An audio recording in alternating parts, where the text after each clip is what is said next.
Hello लमतेज। Hopefully आप सभी बच्चे बहुत अच्छे होंगे। बच्चे, लास्ट हमने जो वीडियो रिकॉर्ड किया था that was on cash book, और हम लोगों ने कैश बुक पढ़ा था। उसमें single column double column cash book के बारे में हमने ठीक से जान लिया था। अभी जो हमें नेक्स्ट चैप्टर करना है बेटा, दैट इज सब्सिडरी बुक्स या अदर बुक्स, जो हेल्पफुल बुक्स होती है। तो थ्योरेटिकल एस्पेक्ट के बारे में मैं बहुत ज्यादा बात नहीं कर रहा हूं, आपको भी पता है। हम प्रैक्टिकल के बारे में बात करते हैं। थ्योरी का एक वन शॉट वीडियो हम आपको जरूर बना के देंगे एग्जाम से पहले पहले, जो आपको एग्जाम के लिए हेल्प करेगा। तो आज जो हम बुक पढ़ने वाले हैं वो हम पढ़ेंगे सब्सिडरी बुक्स। तो चैप्टर है हमारा बच्चे अदर। अदर बुक्स का मतलब सब्सिडरी बुक्स। अभी जो सब्सिडरी बुक्स हैं प्यारे बच्चों, इसके अंदर आपको क्या क्या पढ़ना है।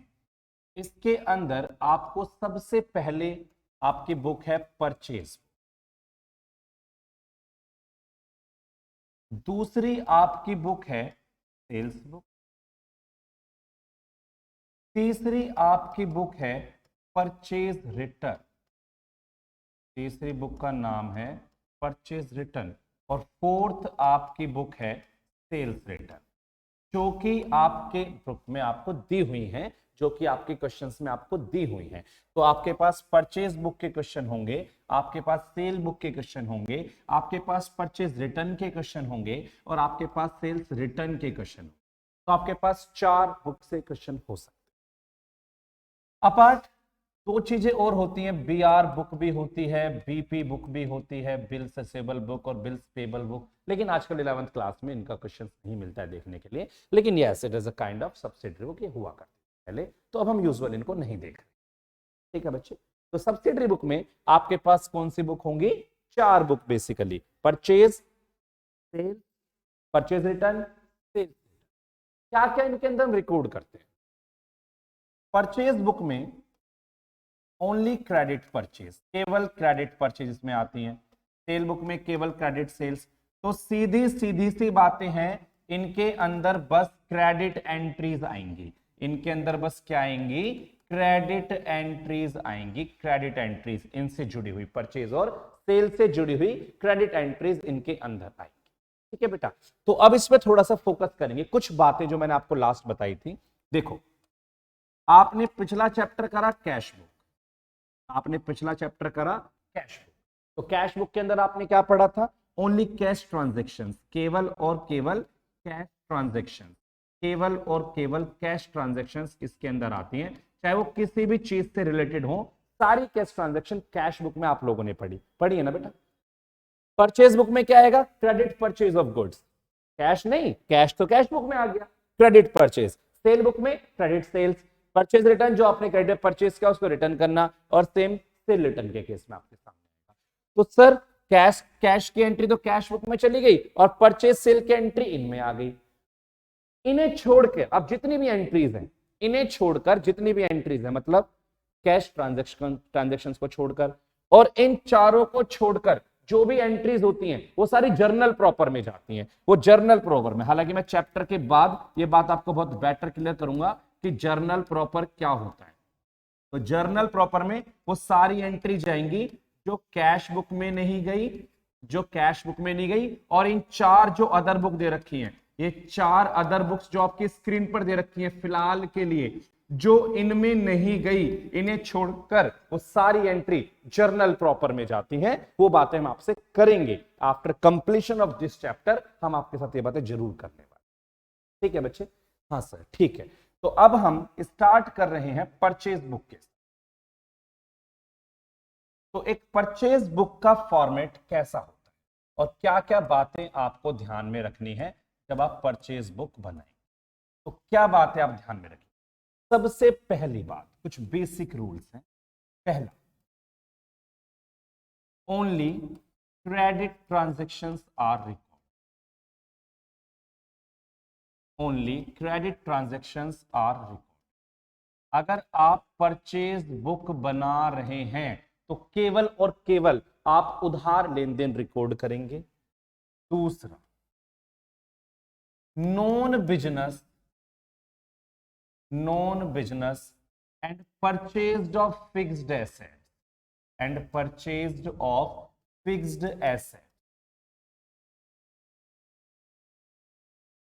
Are not record. अगर कोई ट्रांजैक्शन आपने नॉन बिजनेस करी है, नॉन बिजनेस मतलब मान लो आपके पर्सनल यूज के लिए करी है, या आपने कोई फिक्स्ड एसेट खरीदी है, आपने मशीन खरीदी उधार, आपने क्रेडिट पर मशीन खरीदी। अब मशीन खरीदने की एंट्री तो मशीन टू कैश होती है ना, अगर हम मशीन खरीदते हैं उसकी एंट्री मशीन टू कैश होती है, तो मैं उस एंट्री को परचेज बुक में कैसे लिख सकता हूं बेटा? मैं बिल्कुल भी नहीं लिख सकता हूं, ठीक है। तो मैं केवल क्रेडिट ट्रांजैक्शन लिखूंगा। क्रेडिट ट्रांजैक्शन, या ध्यान रहे ये बात, क्रेडिट ट्रांजैक्शन वो गुड्स की होनी चाहिए, बस वो किसकी होनी चाहिए? गुड्स की होनी चाहिए। और non business and purchase of fixed asset, ये सब हमारे पास रिकॉर्ड हम नहीं करेंगे। हाँ सर, ये बात आपकी ठीक है, हमें समझ में आई। फॉर्मेट कैसा होता है इसका? एक कॉलम इसमें पहले डेट का बनता है, एक कॉलम इसमें डेट का बनता है, फिर एक कॉलम इसमें बनता है पर्टिकुलर्स का, एक कॉलम बनता है इसमें पर्टिकुलर्स का, एक कॉलम इसमें इनवॉइस नंबर बनता है, इनवॉइस नंबर। इवन ये कॉलम रहेगा तो खाली, लेकिन बनाना तो है इनवॉइस नंबर। एक कॉलम बनता है इसमें एलएफ का, लेजर फोलियो, जो आपने पहले भी पढ़ा है, एक कॉलम एलएफ का बनेगा।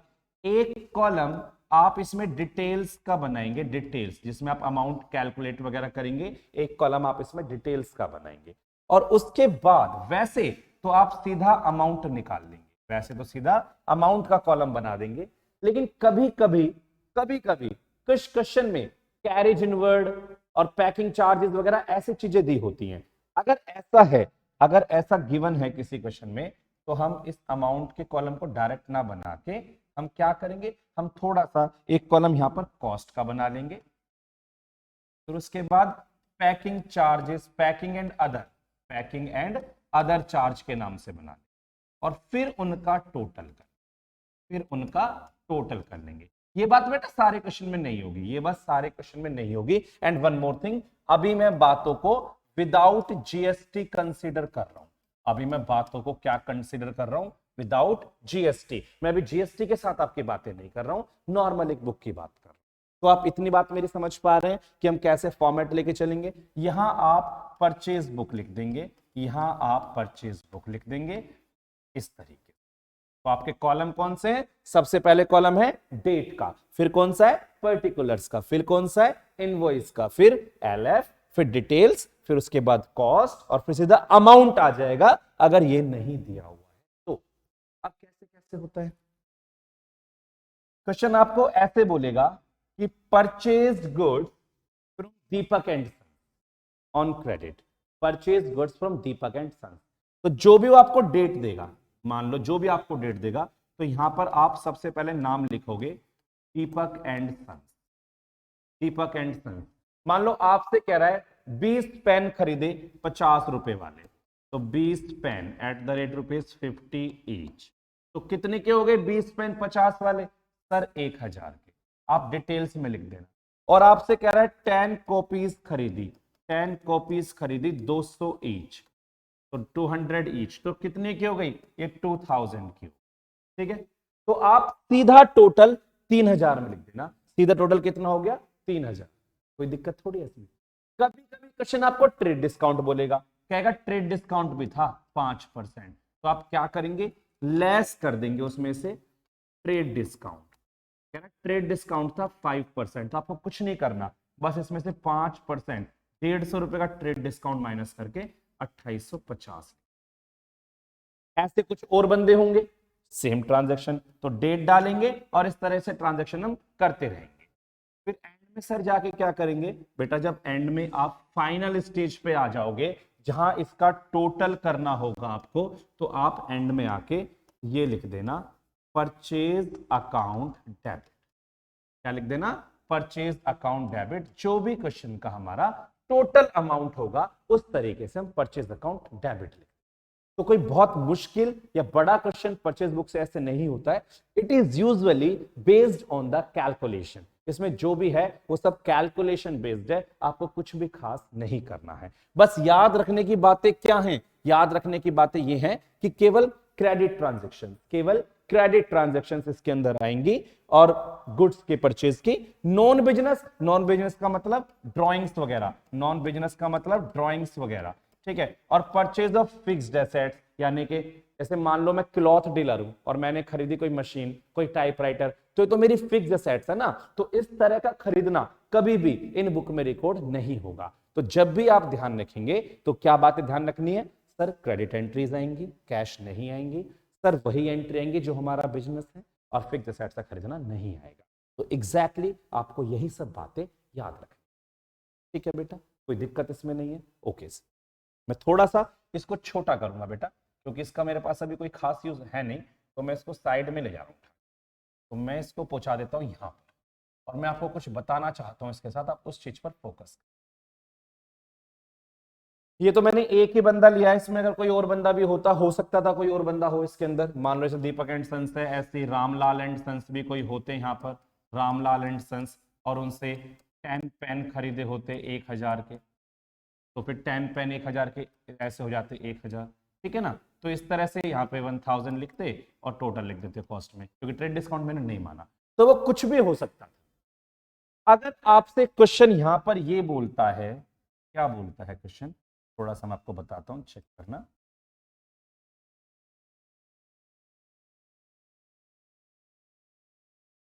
जी,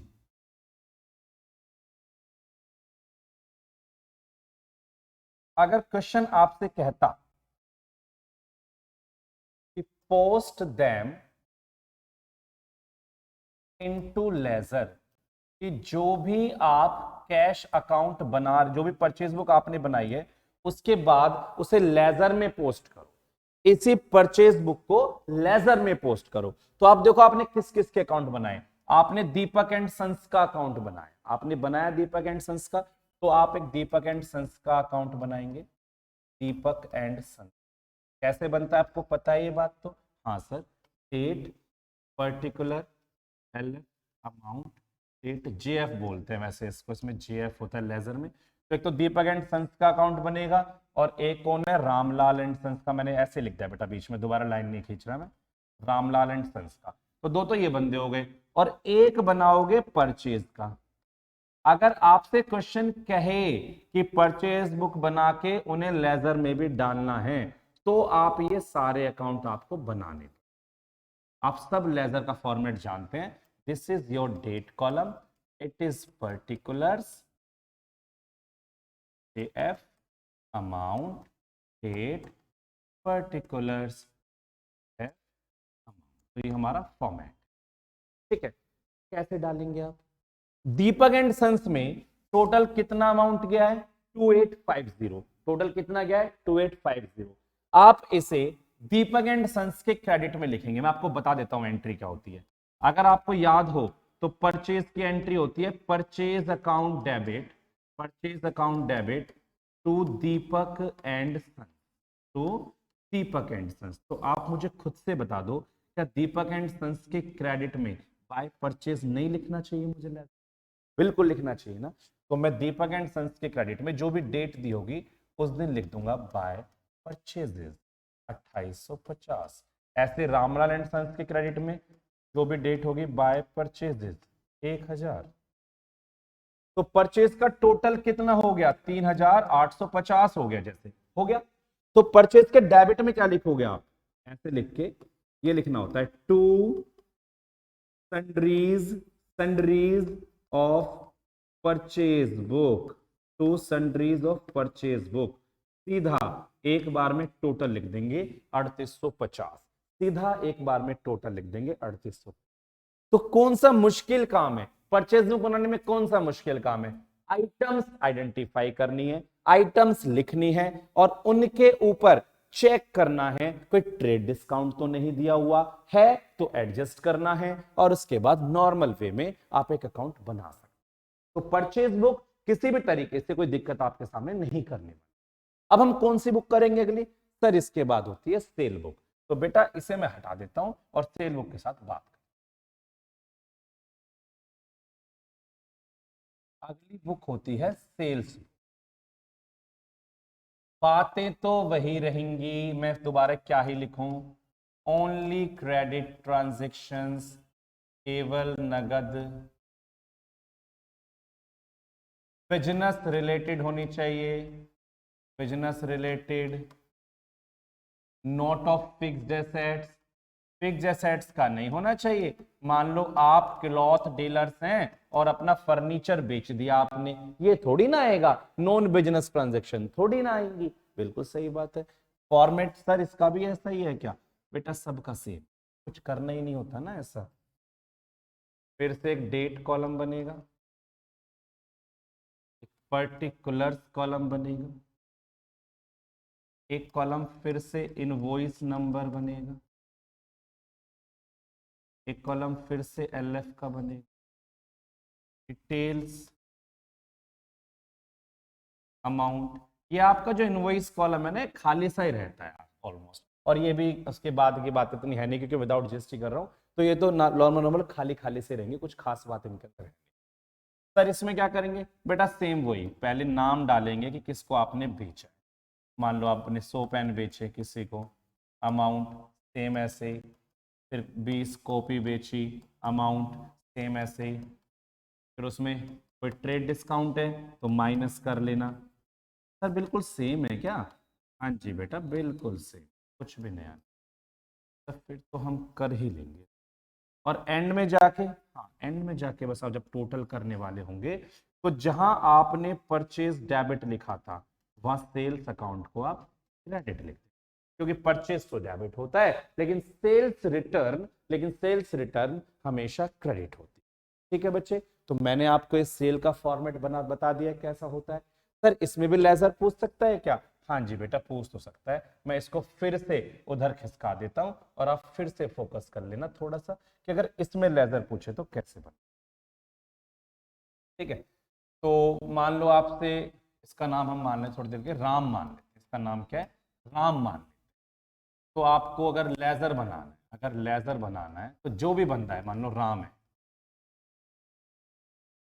तो वही डेट पर्टिकुलर एलएफ जेएफ जो होता है amount, date particular JF amount. और कोई बंदा है तो उसका भी सेम ऐसे ही। मान लो कोई बंदा दीपक और आगे आगे चल के, तो दीपक का भी आप सेम बनाएंगे। इस तरह का ही हमारा फॉर्मेट दीपक के लिए भी रहेगा।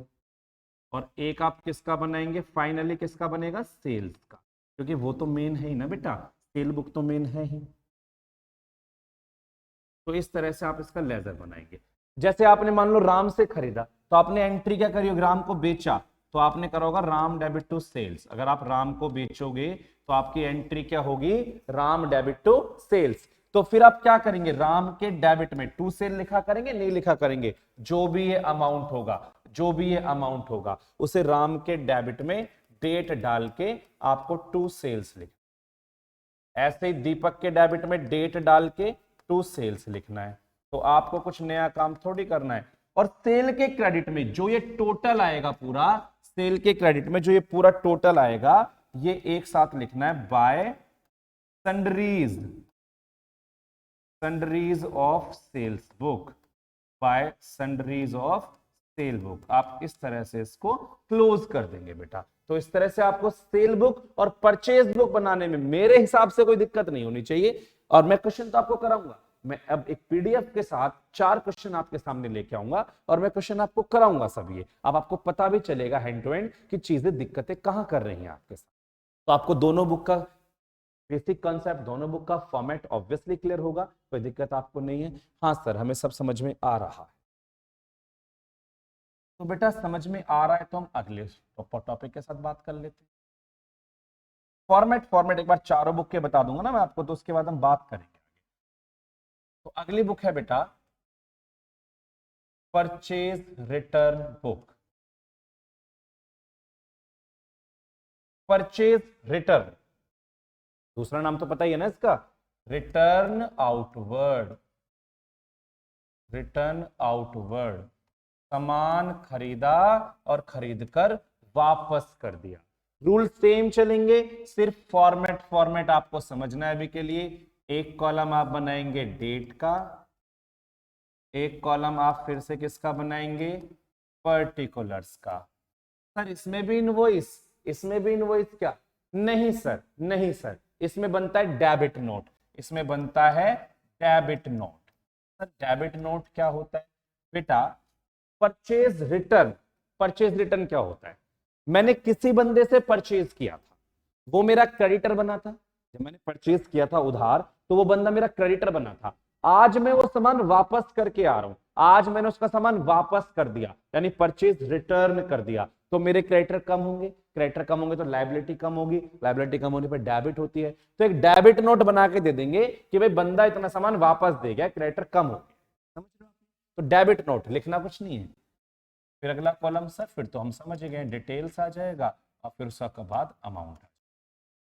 The way of calculation is as similar as in other book. कैसे? आप वही नाम लिखेंगे जो भी है आपका, Ramlal and sons and whatever it is, आप नाम लिखेंगे, फिर आप आपके आइटम्स लिखेंगे, 100 पेन इतने वाले, 20 कॉपीज इतनी वाली, वॉट एवर, अमाउंट डालेंगे यहाँ पर जो भी अमाउंट होगा, और अगर कोई ट्रेड डिस्काउंट है तो उसमें से इसको माइनस करके फाइनल अमाउंट आपको डालना है। तो आप मेरे ख्याल से तो हर बंदे का कर ही सकते हैं, और एंड में जाके एक लाइन लिख देना बस, क्योंकि परचेज डेबिट हुआ था तो आपको भी पता है परचेज रिटर्न हमेशा क्या होता है? क्रेडिट होता है। एंड में जाके परचेज रिटर्न को क्रेडिट कर देंगे। और सर लेजर, लेजर आपको क्या दिक्कत कर रहा है? अब लेजर क्यों पूछ रहे हो मुझसे? लेजर तो मेरे ख्याल से पूछना ही नहीं चाहिए था आपको, लेजर क्यों आपको दिक्कत कर रहा है? लेजर अगर इसमें बनाना होता इन केस तो आप कैसे बना लेते?